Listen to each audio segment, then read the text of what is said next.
Por una equivocación de un objetivo supuestamente bélico, unas 75 personas que huían de Kosovo, albanos kosovares que buscaban refugio en Macedonia o en Albania, fueron atacados, bombardeados por las tropas aliadas de la OTAN. Asimismo, un complejo industrial en Serbia también fue atacado, puentes rotos, familias destruidas, millares de personas que se desplazan buscando una colocación, buscando un refugio, dejando atrás los cadáveres de sus familiares. A veces familias de 30 personas solo llegan a sobrevivir unas 4 personas. Estas son las secuelas de una guerra que tiene lugar en el sureste europeo. Y muchos se preguntan cuál sería la efectividad de esta incursión de la OTAN para resolver un conflicto que tiene sus raíces profundas en las diferencias étnicas y en un nacionalismo radical. Esto es más o menos la visión que nos presenta Carlos Francisco Elía en este trabajo que nos trae para Jornada Extra este domingo.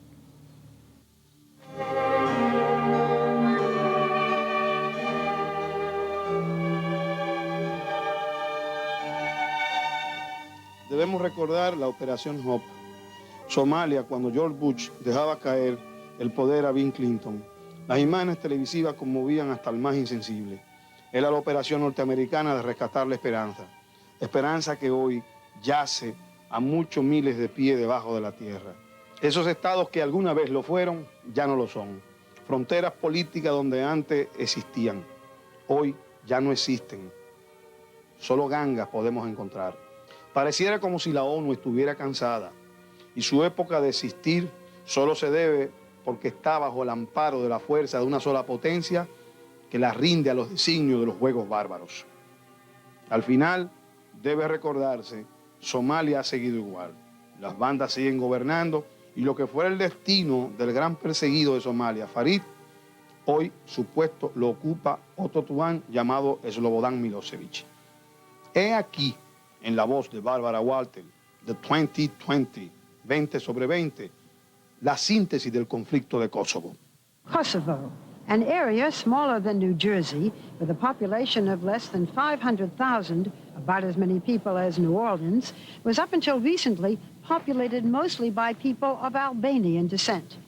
Now, as you know, most of them have been driven out by the Serbs, led by Yugoslav President Milosevic. The mutual hatred between Serbs and Albanians fueling this tragedy has been festering for centuries. For Serbs, Kosovo is the Holy Land, where medieval Serbian kings once ruled and where important shrines of the Serbian Orthodox Christian Church still stand. 600 years ago, in 1389, a battle was fought in this place near Kosovo called the Field of Blackbirds. There, the Muslim Turks defeated the Christian Serbs.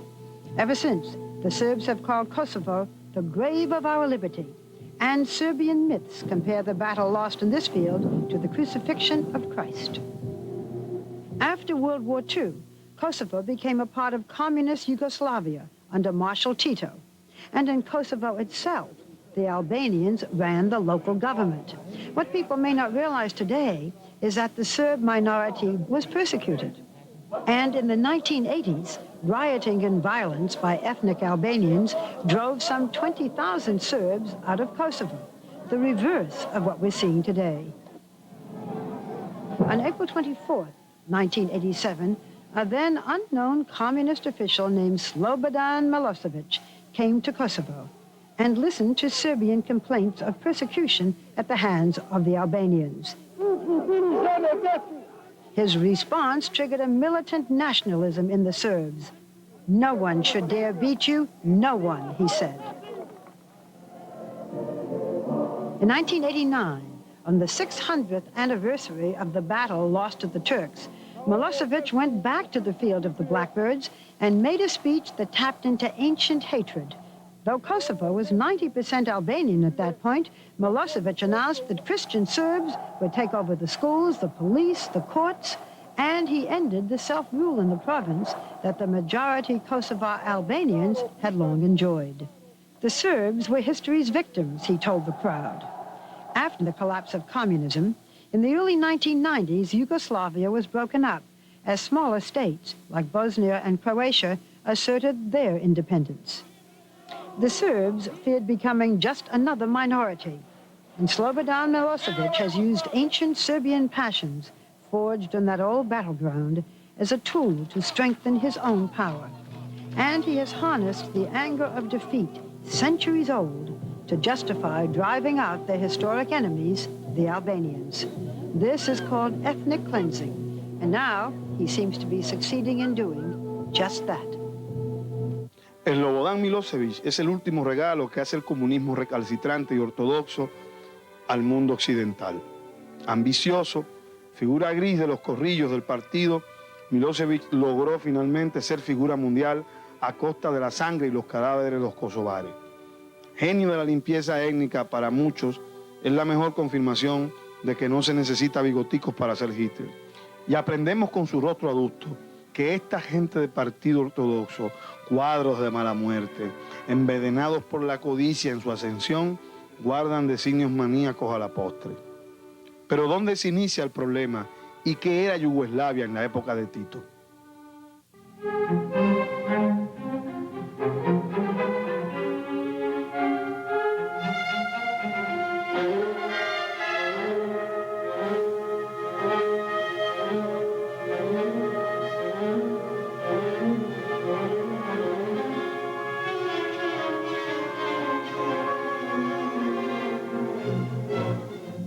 Terminada la Segunda Guerra Mundial, el líder de los partisanos, Josip Broz Tito, organizó un sistema federativo en los Balcanes y Yugoslavia vivía feliz, en lo que se podría llamar la felicidad de un régimen autoritario, obviamente entre comillas.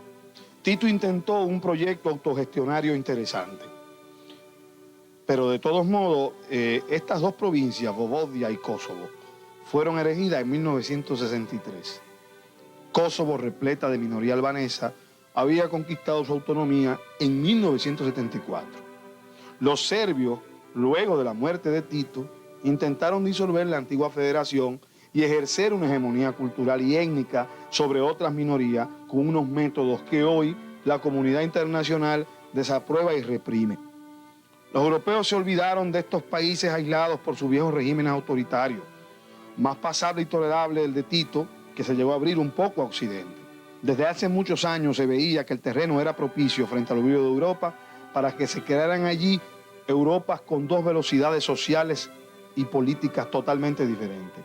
En el fondo, Slobodan Milosevic, Slobodan, que contrariamente en serbio quiere decir libertad, pretende por medios de coerción gobernar todo un territorio separando las minorías albanesas de los serbios. El proyecto racista e inhumano ha sido dejado de lado por quienes desde un pacifismo tardío y poco reflexivo, como es el caso de Rigoberta Menchú, hablan en contra de los bombardeos, pero extrañamente no hablan del aspirante a Hitler, que es Slobodan Milosevic. Extrañas visiones de gente que todavía piensa que la división internacional del mundo sigue siendo la de la Guerra Fría. El mundo debe ser menos maniqueo y más diverso. Los bombardeos como métodos no son los más agradables. Sabemos que vidas inocentes se pierden en ese castigo aéreo, ciego y lejano, que difícilmente se puede tener seguridad para evitar muertes innecesarias. Pero en cierto modo, no había otro remedio. En Kosovo, la hegemonía internacional se juega su representatividad y su cetro. Es evidente que los bombardeos son reprochables y es difícil que un ciudadano de cierta visión pueda apoyar sin condiciones estos bombardeos. También ellos revelan la incapacidad diplomática del State Department norteamericano. Es intolerable que un proyecto de dictador sin escenario histórico contemporáneo posible someta a una población en nombre de un orgullo greco-ortodoxo como religión y en nombre del sueño estúpido de la Gran Serbia. Pero la comunidad internacional comete un grave error también, y esto es parte de la hegemonía norteamericana, en este momento, al tratar de quitarle a Rusia el rol que debe jugar en la crisis. Debió ser todo lo contrario. En vez de haberle hecho pagar el precio de la humillación por no ser potencia, sabiendo que Rusia es el puente y el paso cultural clave para buscar una salida diplomática a la crisis, la comunidad internacional aliada en la OTAN debió haber buscado a Rusia como su máximo interlocutor. Mientras tanto, el éxodo de los kosovares tiene el mismo matiz que el éxodo de los africanos. Dos dimensiones de un problema que el poder hegemónico internacional, con Estados Unidos a la cabeza, resuelve según sus miras y sus necesidades. Este elemento visualmente frente a la presión de la televisión norteamericana universalmente hará reflexionar a los países europeos de la coalición.